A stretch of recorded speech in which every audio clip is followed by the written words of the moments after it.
Hello, my dear Libra. First 15 days of May 2024. First 15 days, this is from May 1 hanggang May 15, 2024, general reading. Ulitin ko mga my dear Libra, ang gagawin natin ngayon ay general reading, so hindi to 100% na magre-resonate para sa ating lahat. So please, lower your expectation pagdating po sa mga general reading. Umpisahan natin my dear Libra ang reading mo sa pagkuha ng energy ng first 15 days of May. Yung nilalabas na energy ng first 15 days of May na posibleng ma-receive mo or maka-apekto sa'yo, my dear Libra. Dalawang oracle card ang gagamitin natin para makuha ang overall energy or energy na nilalabas ng first 15 days of May. First card natin is I feel you leaving me behind. Okay? I feel you leaving me behind. Okay? So, ang nilalabas na energy, my dear, ng first 15 days of May, na parang merong tao na iniiwanan ka. Iniiwanan ka sa ere. There's a tendency na baka gusto mo siyang makausap, gusto mong humingi ng tulong sa kanya, pero ayaw kanyang i-entertain. Okay, nararamdaman mo yon kasi pinaparamdam sa'yo, my dear Libra, ng first 15 days of May. Okay? Next, kasama ng card na yan ay I still don't have all the answer. Masyado kang nahihiwagaan, my dear Libra. Okay? Posibleng nahihiwagaan ka sa mga kilos niya, sa mga ginagawa niya. Posibleng hindi mo rin siya maintindihan. So may mga bagay-bagay, my dear, na hindi mo maintindihan. Punong-puno ka, my dear Libra, ng tanong. Punong-puno ka, my dear, ng mga agam-agam, my dear, sa first 15 days of May. Pero isa lang ang maliwanag, my dear. Pinararamdam sa iyo, my dear, ng first 15 days of May na merong tao na ayaw kanyang makasama or pinababayaan kanya. Okay? So, let's go tayo, my dear, sa energy ng past, present, and future. Libra. First 15 days of May. Let's go tayo, my dear.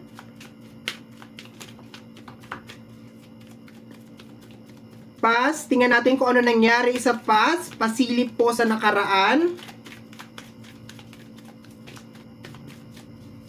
Okay, eto daw. The Tower. Okay? Ang Tower kasi, my dear, hindi to maganda. So, posible na merong hiwalayan, away, hindi maganda tong card na to. Ang Tower ay energy ng pagguho ng isang bagay. So, posible, my dear, in the past, may lamat na. No? May lamat na, posibleng lagi kayo nag-aaway bate, posibleng meron ng mga trust issue, meron ng mga something, basta may lamat na. Kung sa pamilya, hindi maganda ang Tower, my dear. Kung sa relasyon, hindi din maganda ang Tower. Okay? So, yun ang energy ng past. Okay? So, let's go tayo, my dear, sa energy mo ngayon. Current energy mo. Posible, my dear, na kaya kanya parang dinededma kasi naiinis siya sa'yo. Kasi sabi nga ng past, may lamat na, di ba? May Tower. Okay? So, kung medyo questionable ang utak mo, para nagka-question ka, ano kayong nangyayari? Bumalik ka lang sa past, my dear Libra, malalaman mo kung bakit kanya iniiwasan. Kasi baka posibleng meron kayong alitan or may mga bagay kang nagawa, di ba, na parang hindi pa siya nakaka-move on. Okay? So, let's go tayo, my dear Libra. Current energy ng ating mga my dear Libra, first 15 days of May. Okay, ang dami. Tatlo. Okay, first card natin. Teka, sasama-samahin na natin siya. Okay, nakabaliktad yung isa, nakita ko na. Okay, we have here the Four of Cups. Okay, so masyado kang apektado, my dear, nitong buong senaryo na to. Okay, masyado kang apektado kasi kung makikita mo si Four of Cups, nakafocus lang siya dun sa tatlong cups, tapos pinagduduldulan na sa kanya ng universe yung cups na isa, pero dead maka pa rin. Nakafocus ka lang dun sa tatlong cups. So, posibleng masyado ka talagang apektado kung ano ba yung nagawa mong kasalanan or bakit nagkakaganyan yung tao na yun. Hindi mo siya maintindihan. Kumbaga parang masyado talagang masyado kang nakuha yung attention mo, my dear, nung energy na yon. Okay? Ang kasama dito is the hangman. Okay? Nakabaliktad si hangman dyan. So, posibleng kailangan mo tong taong to, no? Kailangan ko ikaw. Kasi syempre nakasabit ka, nakatiwarit ka. Tapos kung kailangan mo siya, doon pa siya parang missing in action. No, nasaan kaya siya? Bakit ganun? Bakit ganyan? No? Parang puro ka ganun. Kailangan mo siya. No? Uulitin ko, my dear. Energy ng past may tower. So, ibig sabihin, may lamat na ang relasyon yung dalawa. Okay? May nangyari sa inyo. Okay? Tower, ang kasama sa likod is energy ng page. Marami sa inyo, my dear Libra, ang posibleng meron mga gustong gawin. Okay? Meron kayong mga gustong umpisahan. Okay? Related sa energy. Kasi yung page mo is connected na sa energy ng emotion. So, ang dami mong gustong gawin, ang dami mong gustong umpisahan, naghahanap ka ng backup, walang backup.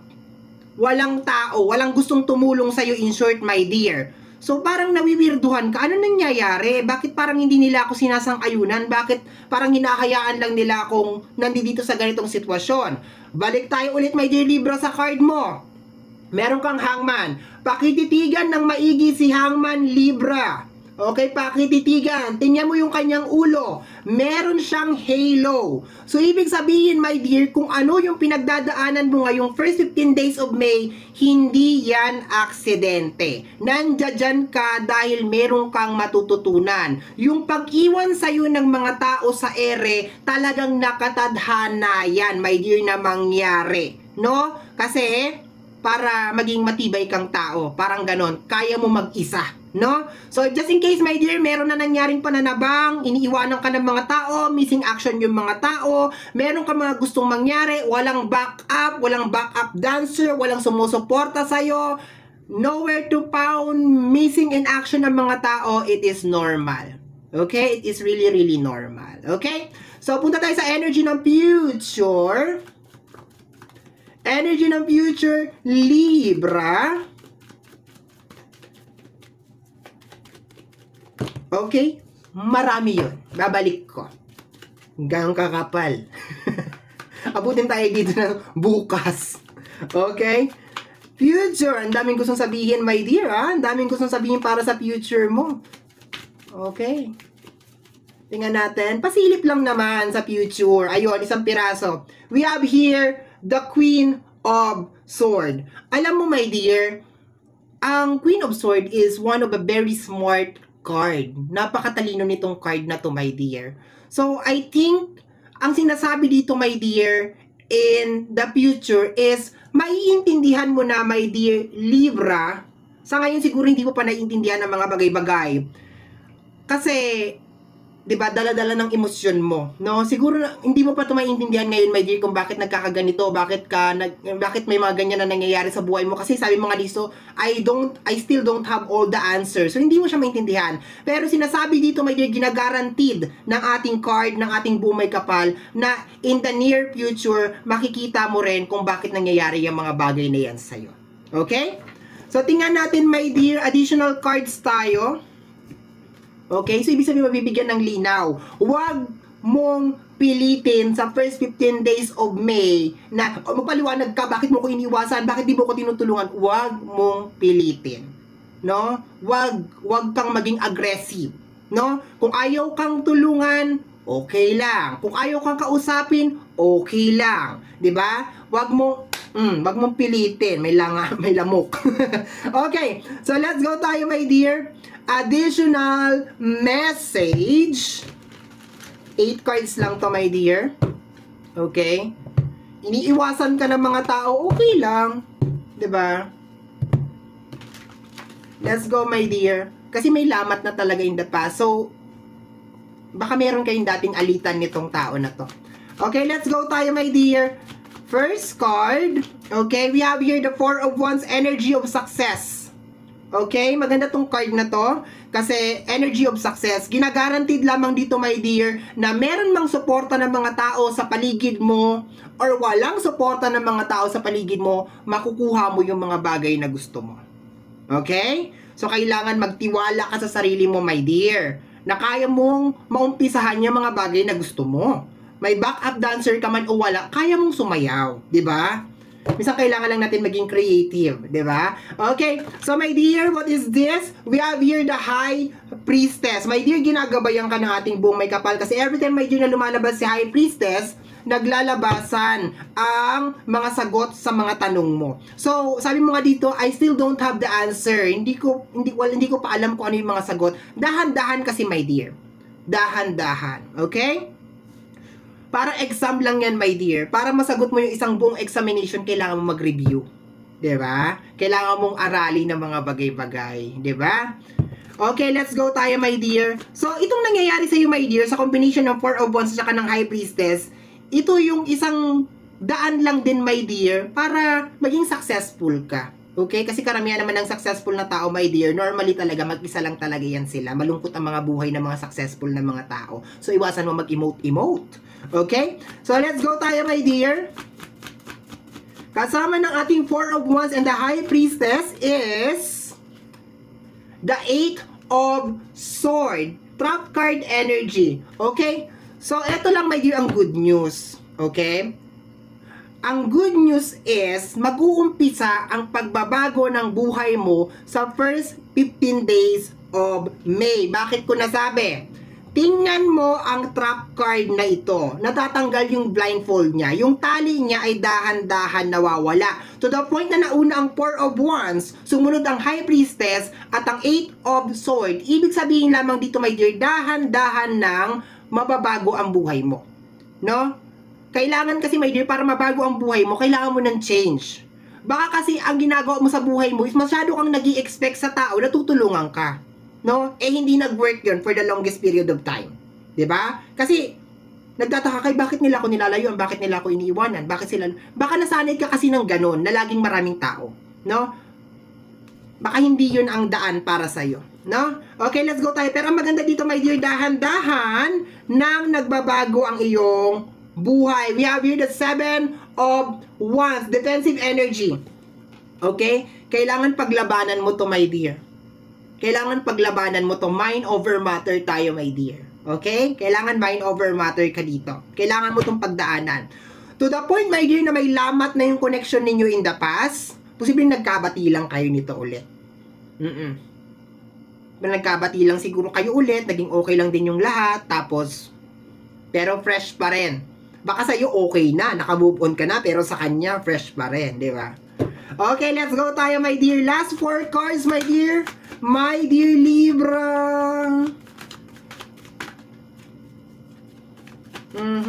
Let's go, let's go, let's go, let's go. Okay. We have here the Queen of Cups. Okay? So, kailangan mong intindihin kasi ang trabaho ni Queen of Cups is converting negative energy into positive. No, kung yung mga bagay na nangyayari sa paligid, lagi yan. Pag si Queen of Cups ang hinarap mo dyan, lagi niyang nilalagyan niya ng dahilan. Diba? Lagi niyang binibigyan ng positive energy. Kaya siguro hindi ko mahanap kasi busy. Kaya siguro wala dito kasi naglalaba. Di ba? Parang ganon. No, lagi niyang binibigyan ng dahilan, magandang dahilan. Hindi niya iniisip na, ay, kaya siguro hindi ko mahagilap kasi iniiwasan niya ako, kasi ayaw niya ako makausap. Hindi. Hindi niya nilalagyan ng ganon na dahilan. Lagi niyang binibigyan ng positive na energy. Okay? So, ganon ang kailangan mong gawin. Okay, next. Last 3 cards, my dear Libra. Last 3 cards. Okay, what is this? We have here the 7 of Cups. The girl above the clouds. Okay?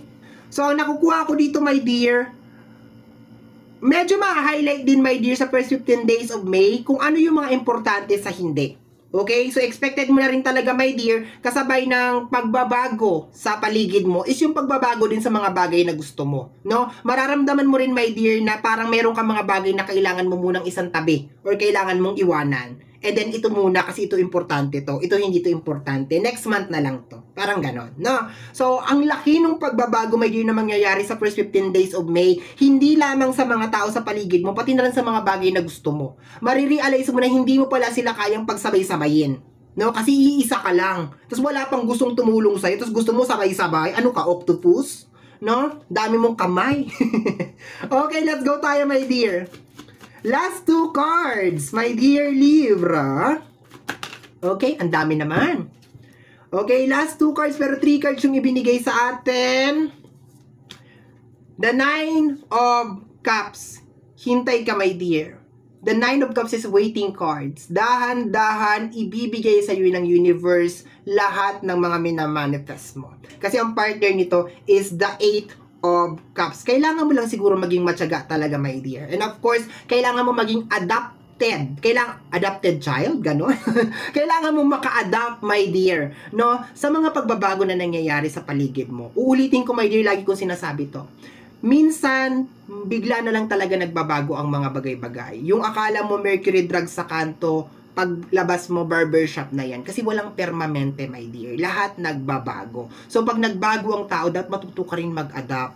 Matuto ka rin mag-adjust. Okay? So, this is the Six of Swords. Okay? So, Magician yung last card natin. My dear, dito sa card na to, kung makikita mo defensive energy tapos hirap maka-move on to, pakiramdam ko, my dear, parang sinasadya, no? Parang gano'n na nakukuha ko. Sinasadya niya na iwanan ka sa ere. 'Di ba? Parang gano'n na nakukuha ko. Pero hindi to magiging successful kasi yung energy ng magician, parang magiging maparaan ka, my dear. Yun na nakukuha ko dito. Pero parang pakiramdam ko, itong pag-iwan niya, kaya takang-taka ka eh. Takang-taka ka. Bakit bigla siya nagbago? Takang-taka ka. Pero pakiramdam ko sa last card natin, parang sinasadya niya to. Parang meron siyang kakaibang plano kung bakit niya iniiwanan sa ere. No?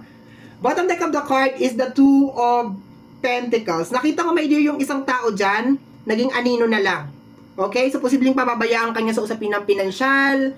Okay? Talagang mawawala siya. Yun na nakukuha ko dito, my dear. Kasi parang katuwang mo siya sa buhay, yun na nakukuha ko. Tapos pababayaan kanya. Yun na nakukuha ko lang dito, my dear. And dito sa energy, dito sa kabila, parang sinasadya niya. Parang, diba?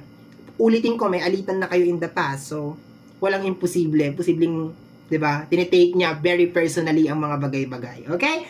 So, my dear Libra, yan ang reading mo para sa yung first 15 days of May. Somehow, my dear, kung nagustuhan mo to, especially kung napadaan ka lang, don't forget to subscribe. Pakiclick lamang po notification bell para ma-update ka sa aking mga upload, and free to like, free to share, free to comment sa lahat ng ating mga videos. Once again, my name is RJ, also known as Apo J. Maraming salamat po, and until next time, bye-bye! Thank you, my dear. Salamat po!